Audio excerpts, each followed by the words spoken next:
ไม่สงขาพ่อแม่พี่น้องเอฟซีของเขาเจ้าผู้คนบ้าไม่สงขาพ่อแม่พี่น้องในเมืองไต้บอดเปิ้นผู้ปั่นแห้งข่าวและติดตามข่าวสารมันเมืองถ่อมข่าวถ่อมเงาข่าวใจวันช่องข่าวคือตอนกูลองนั่นนะคะเนาะ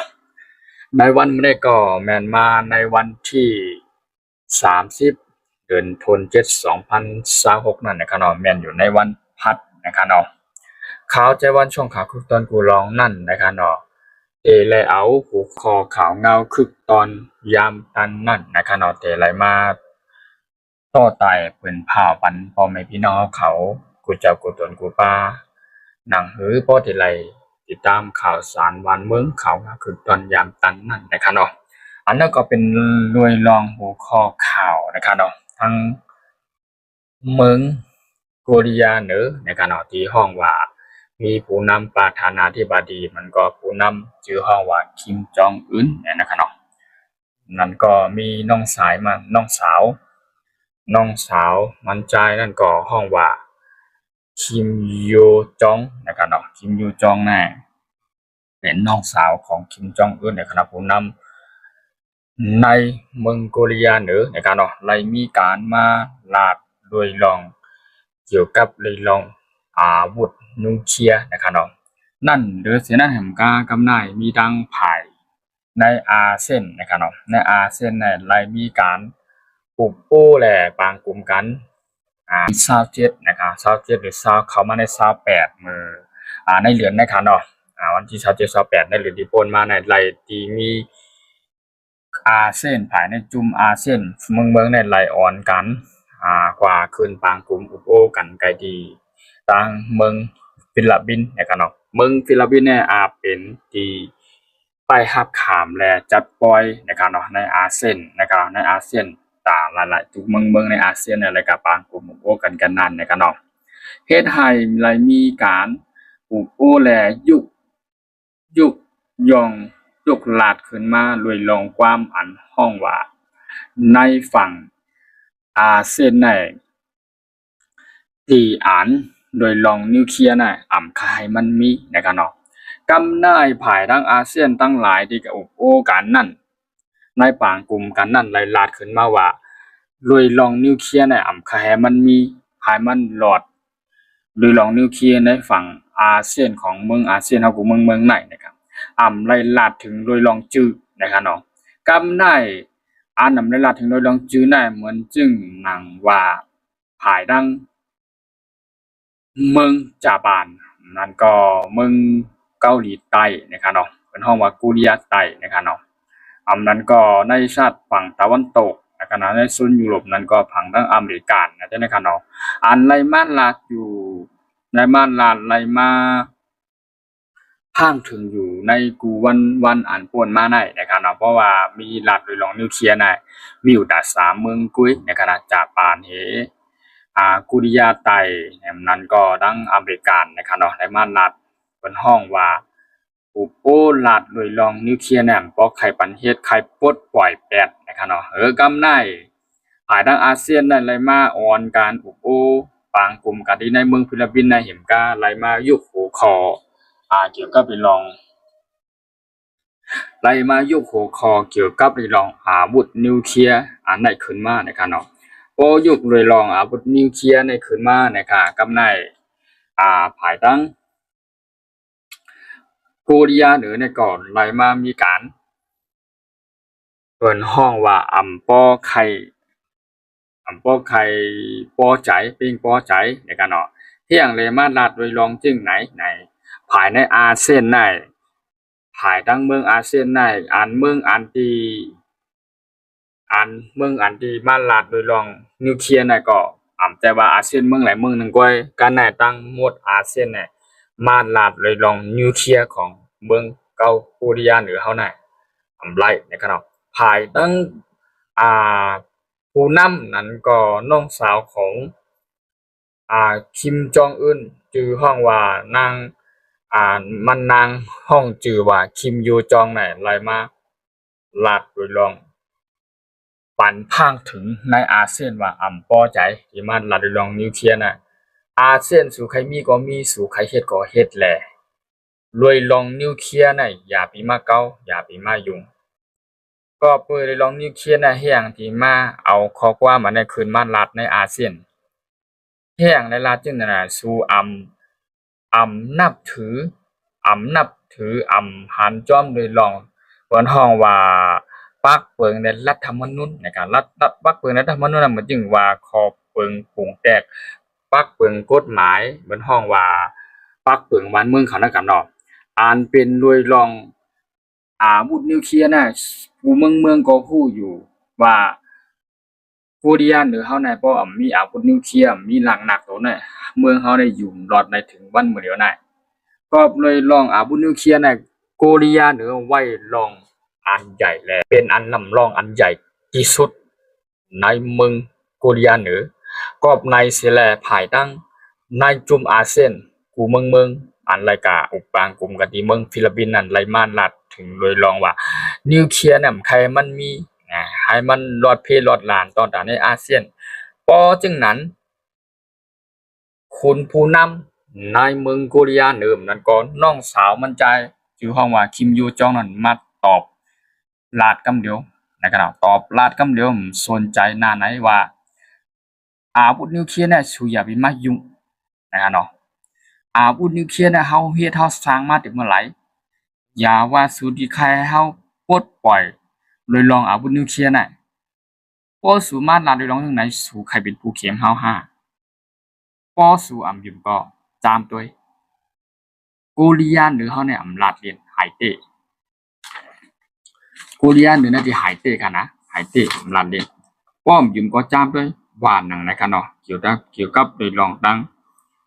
เมืองโกเรียเหนือผู้นำตั้งมันใจผู้นำคือห้องว่าขุนคิมจองอึนนั่นก็มันนางที่เป็นน้องสาวขุนคิมจองอึนผู้นำในเมืองโกเรียเหนือเมื่อเหลียวในขณะลอยมาลาดโดยรองอำป้อใจต่อในอาเซียนป้อไผใครมายุ่งใครมาเกาเมืองไหลสิมว่าในอาเซียนสู่เขานั้น ป้อสู่ใครมาอยู่สุกยุ่งรวยลองอาวุธนิวเคลียร์ของมึงผู้ริยานอยู่กับเฮาได้สู่เตรียมตัวไว้สู่ริญญากิจกำเหลววันไหนวันหนึ่งมาเพราะว่าสู่ใครฮู้ว่านำจุบมันจังหือไหนก็อีไรฮู้อยู่ก้อยไหนได้ลาดโดยลองจังไหนลาดมาตอบมาหาวแห้งขนาดอาเซียนกูมึงนะครับเอกาอุปโอการปางกลุ่มก็ได้มึงฟิลิปปินส์ลาดโดยลองนิวเคลียร์ขึ้นมาในเฮ็ดให้จุ่มนั่นก็เอ็นแห้งสุดนั่นก็ภายในผู้นำมึงผู้ริยาเหนือเนี่ยใครพอใจค่ะใครพอใจหาวแห้งออบในสิแล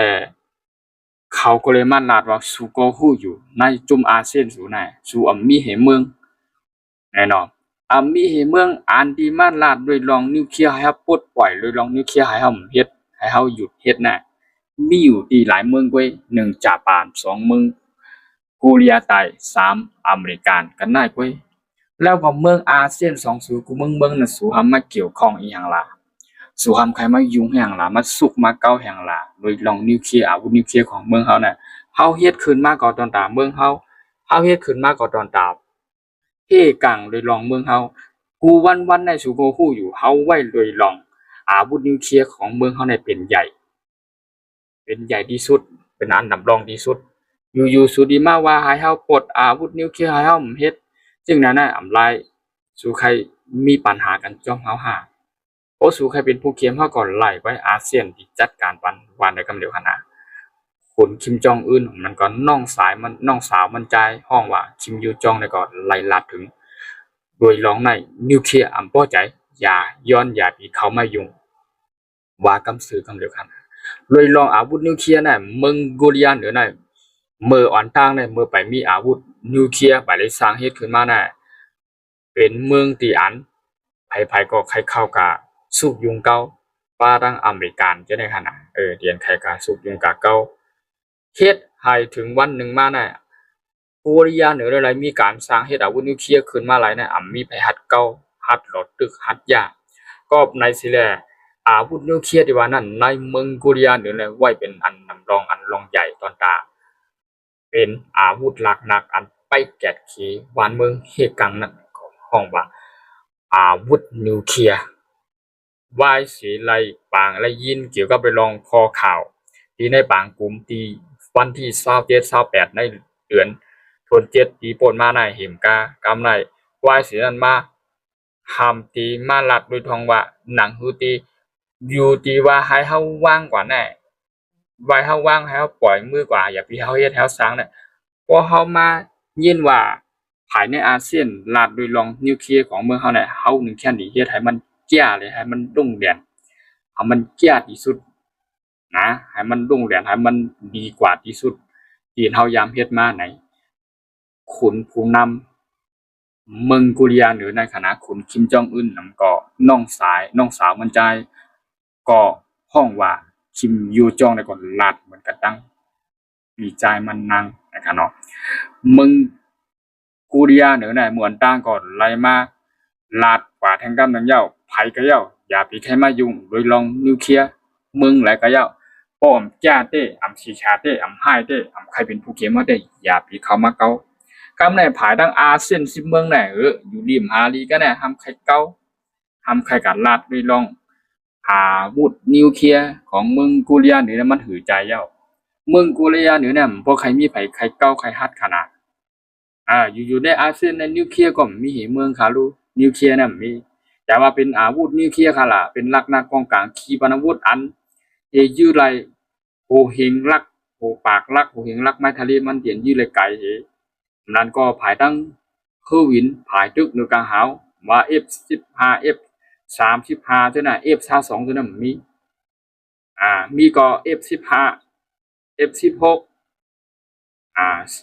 F บนห้องซู30ด้านในกล้วยภายในอาเซียนที่มีอยู่ในที่เอาห่างกว่าเบิ่นว่าเดี๋ยวห่างกว่าขี้เข็งและตึกไหลล่ะ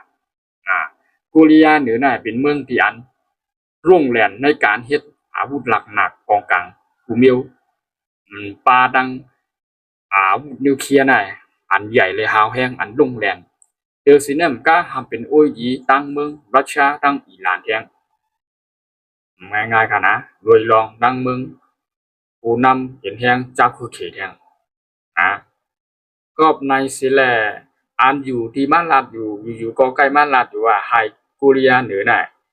ปล่อยเลยลองนิวเคลียร์อย่าไปเฮ็ดนะมีอยู่ที่3เมืองก้อยเพราะฉะนั้นแต่3เมืองน่ะอาจสิเป็นที่หมายหูไว้ตันดาที่ใจนิวเคลียร์ในตั้งนานนั้นเพราะว่าเป็นปางตึกและยื้อกันมาแม่นกันมาเต้ๆอันที่หมายหูไว้นำปัด1ก็คือนั่นก็โกเรียใต้มานำปัด2ก็ญี่ปุ่นมานำปัด3มาก็อเมริกันน่ะอเมริกันได้อินเฮียงใหญ่เขินข้ามนั่นแต่อาปีเอาร่วมไหลเพราะว่าญี่ปุ่นเฮโกเรียใต้แต่โกเรียเนี่ยมันคือของกูค่ะฮักกำลังผิดกับอัพไคโปค่ะหรอเพราะว่า2เมืองอันใดก็ได้นะก็ในสิแลเพราะว่ามาลวยลองตั้งเมืองอาเซียนเนี่ยมาสุกยุงมาเกามาโดยลองลาดโดยลองนิวเคลียร์ของเมืองโกเรียเนี่ยโกเรียเฮ็ดให้โกเรียเนี่ยพอใจพอใจที่สุดจะล้ำขนาดลาดกำซื้อกำขาดกำเดียวกับป้อไผใครเป็นผู้เข็มเก่าป้อไผใครหลอกตึกดังเก่าป้อไผใครจามได้เลยลองอาวุธนิวเคลียร์เก่าเนี่ยจามด้วยเป็นสังเมืองอาเซียนสุดได้ไปด้วยกินยากินกำเดียวว่าอะไรกันนะเมืองอาเซียนเนี่ยไรว่าเป็นเมืองที่ไปมีอาวุธหลักหนักกองกลางแล้วก็หามาลาดเทียงไว้อย่าพิกายุ่มความจ้อมอเมริกันเฮ็ดอเมริกันในสนชายหนังสูในเมืองอาเซียนว่าอย่างไรกันนะเพราะสุกอยู่จ้อมอเมริกันแน่วันใดวันหนึ่งก็มาสู่ตั้งอาเซียนตั้งเกาคาในเมืองโกเรียเนี่ยที่แหละเป็นบางคือกันจ้อยอาวุธหลักหนักขีปนาวุธนิวเคลียร์ต่อกันเสียชาว่าดังนั้นว่าดังนั้นครับเนาะเกี่ยวกับเรื่องหัวข่าวคอในก่อเป็นที่อันกูเมืองภายในอาเซียนนะครับเนาะ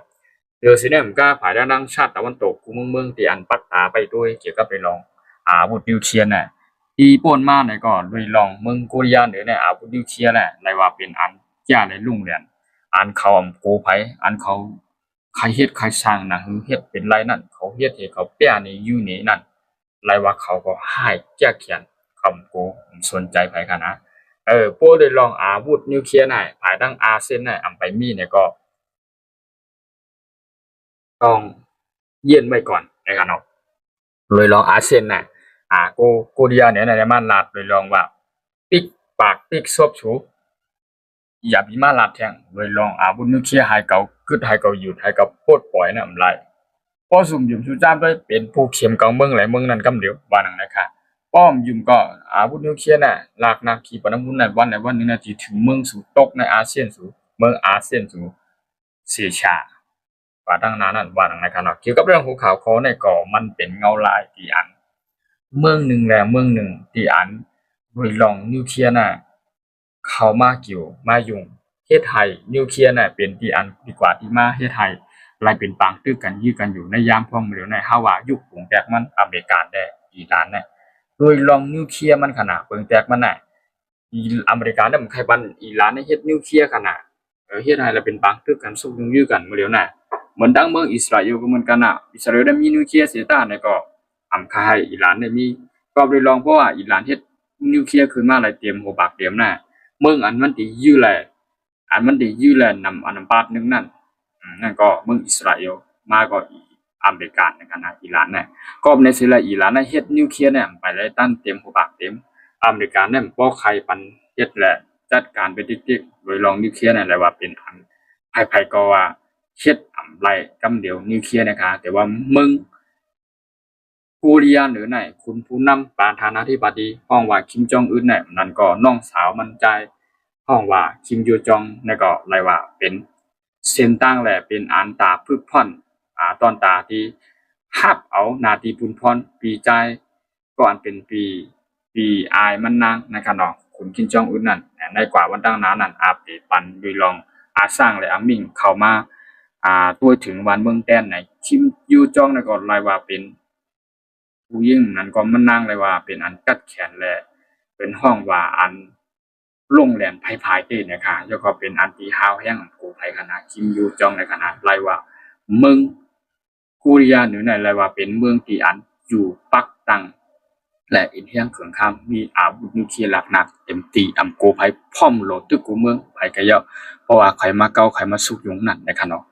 วันเมื่อในก่อข่าวใจวันช่องข่าวคือตอนกูร้องนั่นมีโอขอข่าวเกี่ยวกับเลยลองนิวเคลียร์ว่าหนังไหนในขณะมีปอด1 ตอน 1นะครับเนาะและมาต่อไต่ปืนผ่าปันปอเมพี่น้องเขาผู้ที่อันสนใจป้าวาสนาติดตามข่าวสารวันเมืองและพี่น้อง FC ของเขาที่อยู่ในเมืองใต้ปอดเพื่อนกูเจ้ากูตวนกูป้าน้องยิงน้องใจปาหน้าลุงอาเตรียมปีไอปีนั่งหนุ่มหายใจยิง3 ปานเสียงอยู่ไกลเสียมวานในเมืองใต้ปอดเพื่อนกูอองตีนะครับเนาะยินจมขอบใจแย่นำค่ะที่เขามาปันแห้งข่าวในช่องข่าวคือตอนกูร้องนั่นในกันหน่อยอย่าลืมเข้ากันติ๊กไลค์ติ๊กแชร์กดหิ่งปันข่าวหนังคือโปรแต่ละติดตามข่าวสารวันเมืองคือตอนยำตันนั่นในกันหน่อยข่าวเป็นช่องตีเฮ็ดเกี่ยวกับเรื่องลองเงาลายข่าวสารวันเมืองตอนตาที่มาปืนข่าวลาดได้ลองปันปีหยาตั้งคู่ต่อกันปันตั้งหาดูกันพอมีพี่น้องคนเมืองใต้เฮาบ่ได้ถอบได้ยินและแจ้งเรื่องเป็นภาษาความรัดความใต้เฮานั่นในหนังคือโปรแต่ละติดตามข่าวสารวานเมืองข่าวเงาติดตามคือตอนเงาลายนอกเมืองนั่นแหละเขาก็ที่เอาหัวข้อข่าวมาใหม่ที่เข้าใจมีข่าวเงาตึงหือเกี่ยวกับเรื่องเงาลายนอกเมืองนั่นข่าวที่มาต่างแดนลงปันหรือข้อง YouTube ของเขานำให้ปอบน้องข่าวอะไรโดยใช้หันใช้ตู้ในการเอาไปสู่ข่าวตัวตามว่าทุกคนยินจมขอบใจนำการเอาไว้ในวัน